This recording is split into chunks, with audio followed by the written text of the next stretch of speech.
আমার প্রধান ইশতেহার হবে বা আমার প্রধান কাজ হবে হচ্ছে হল সংসদকে দলীয় প্রভাব মুক্ত রাখা। আমি এর আগে থেকে শিক্ষার্থীদের নিয়ে কাজ করছি।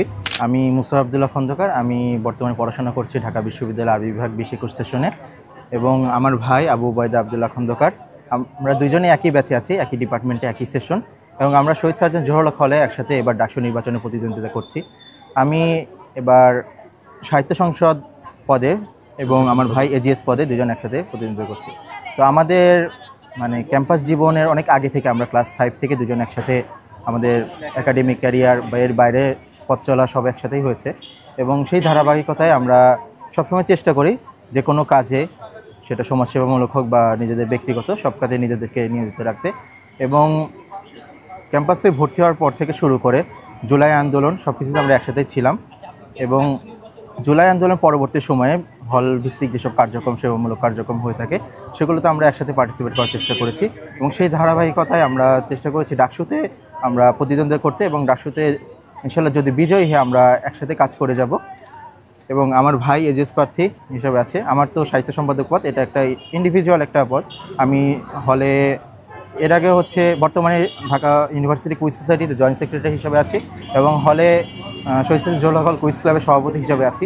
তো আমি এর আগে থেকে শিক্ষার্থীদের নিয়ে কাজ করছি, এবং আমার ভাই ওভারঅল সব কিছু নিয়ে হলের বিভিন্ন শৃঙ্খলা থেকে শুরু করে খাবার ফুড কমিটি বা যে কোনো কাজে অবদান রাখছে। আমি আবু উবাইদা আবদুল্লাহ খন্দকার, শিক্ষার্থী আরবি বিভাগ। আমরা দুই ভাই একই বিভাগে এবং একই সাথে একই সেশনে চান্স পেয়েছিলাম। তো সেই থেকে আমাদের ক্যাম্পাসে একসাথে পথ চলা। এর আগেও আমরা ক্লাস 5 থেকে একসাথে পড়াশোনা করছি। তো একসাথে বিশ্ববিদ্যালয়ে চান্স পাওয়ার পরে আমরা দুজন একই হল অ্যাটাচ পাই, এবং সেই থেকে আমরা একসাথেই থাকি, একই রুমে আমাদের থাকা হয় ফার্স্ট ইয়ার থেকেই। তো ফার্স্ট ইয়ার থেকে যতবার আমাদের রুম চেঞ্জ হয়েছে আমরা সেম রুমেই ছিলাম, একই রুমে ছিলাম। তো এই একসাথে থাকা, একসাথে পথ চলার কারণে আমাদের দুইজনের আদর্শিক এবং পছন্দগত অনেক মিল আছে। তো এই রুচি পছন্দ বা আদর্শিক মিলের কারণে আমরা এই জুলাই আন্দোলনে একইভাবে ছাত্রদের পক্ষে অবস্থান নিয়েছিলাম, রাজপথে ছিলাম দুইজনেই। তো এই যে আমাদের রাজনৈতিক পথ চলা, সেটা শুরু হয় আমাদের ওইখান থেকে, রাজপথ থেকে। একসাথে আমরা দুইজন রাজপথে ছিলাম জুলাইতে। তো সেই থেকে আমাদের রাজনৈতিক পথ চলা শুরু।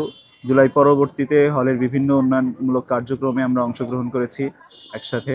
এছাড়া আমার ভাই বলল যে কুইজ ক্লাবের প্রেসিডেন্ট হিসাবে আছে, আমি কুইজ ক্লাবের সহসভাপতি। তো ক্লাবিং বা রাজনৈতিক কর্মকাণ্ড এগুলো আমরা একসাথে করে এসেছি। তো এই একসাথে পথ চলা, একসাথে কাজ করতে করতে আমরা আমাদের যারা শুভাকাঙ্ক্ষী ছিল হলে, তাদের অনুপ্রেরণায় একসাথে হল সংসদ নির্বাচনে অংশগ্রহণ করার সিদ্ধান্ত নিয়েছি। আশা করছি আমরা দুইজনেই নির্বাচিত হয়ে আমরা শিক্ষার্থীদের স্বার্থে হল সংসদের প্রতিনিধি হয়ে, শিক্ষার্থীদের মুখপাত্র হয়ে কাজ করতে পারবো। হলের শুরু থেকে আমরা যখন ২০২১ সেশনে ভর্তি হই, একদম শুরু থেকে আমাদের সবাইকে চিনতো যে আমরা দুই ভাই একসাথে ভর্তি হয়েছি। একটা ইন্টারেস্টিং বিষয় যে আমরা যখন ভর্তি হই আমাদের ভর্তি পরীক্ষার মেরিট স্কোরও সেম ছিল, আবার আমাদের দুজনের সিরিয়াল মেধাক্রম পাশাপাশি, এবং একই ডিপার্টমেন্টে ভর্তি হয়ে একই সাথে একই হলে একই রুমে ছিলাম। তো এই বিষয়টা সবার কাছে একটু আলাদাভাবে দেখতো, সবাই আমাদেরকে খুব পছন্দ করতো, এবং আমরা যখন ডাকসুতে এখন দাঁড়াচ্ছি তো সবাই আমাকে খুবই সাপোর্ট দিচ্ছে, আমাদের দুই ভাইকেই। আমি যতটা চেষ্টা করি বন্ধুদের সাথে শুরু থেকেই খুব এনগেজ রাখতে, এবং জুনিয়রদের সাথে সবসময় আলাপ আলোচনায় থাকতে যে আমরা কীভাবে হল নিয়ে কাজ করতে পারি, যেহেতু হলে একটা ক্লাবের দায়িত্বশীল হিসাবে আছি। আর আমাদের ভাইও একইভাবে আমাকে সাহায্য করে সব দিক থেকে। তো আমাদের বন্ধুদের হেল্প এবং দোয়া সবসময় আমাদের জন্য থাকে। হল সংসদে আমি এজিএস পদপ্রার্থী হিসাবে লড়ছি। তো আমি যদি এজিএস পদে নির্বাচিত হই, শিক্ষার্থীরা যদি আমাকে নির্বাচিত করে, তাহলে আমার প্রধান ইশতেহার হবে বা আমার প্রধান কাজ হবে হচ্ছে হল সংসদকে দলীয় প্রভাব মুক্ত রাখা। কারণ একটি এফেক্টিভ ডাকসু যদি হয়, তাহলে হলের বা বিশ্ববিদ্যালয়ের যে স্বাভাবিক বা সাধারণ সমস্যাগুলো, যেমন কমন কিছু সমস্যা, খাদ্য বা ক্যান্টিনের সমস্যা, আবাসন সংকট, এই বিষয়গুলো সহজেই সমাধান করা সম্ভব বলে আমি মনে করি।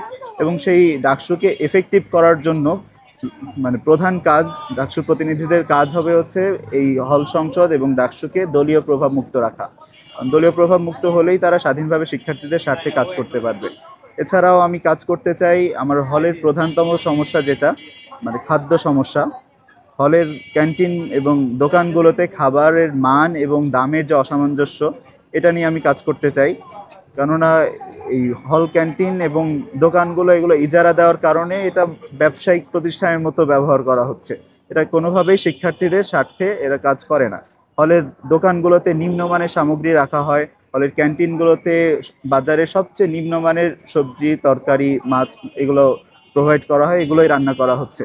তো আমি চেষ্টা করব হল সংসদে নির্বাচিত হলে যেন হল প্রশাসন থেকে স্টাফ নিয়োগের মাধ্যমে এগুলোর তদারকি করা হয়। প্রয়োজন হলে স্টাফ নিয়োগের মাধ্যমেই এখানে শেফ দ্বারা, হল প্রশাসনের দ্বারা এখানে রান্না বা তত্ত্বাবধান করা হবে, যেন শিক্ষার্থীদের স্বার্থ এখানে সুরক্ষিত হয়।